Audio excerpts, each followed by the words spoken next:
ಜನಾರ್ದನ ದೀಪೋತ್ತರಕ್ಕೆ ಪಾಪಾಮಿ ಸಂಧ್ಯಾದೀಪಂ ನಮೋಸ್ತುತೆ.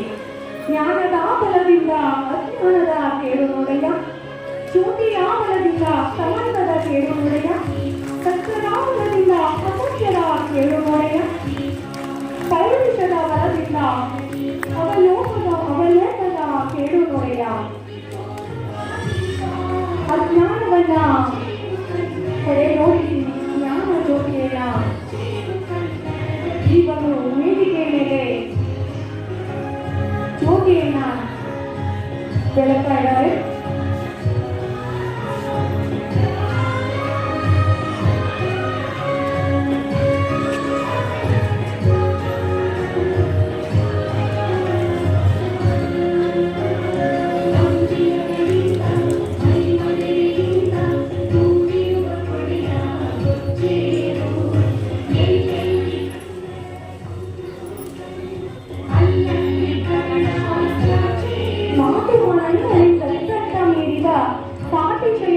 ಪಾತಿಕ ಏಕಲ ಜ್ಯೋತಿ ಬೆಳಗಿಸಿದಂತಹ ಎಲ್ಲ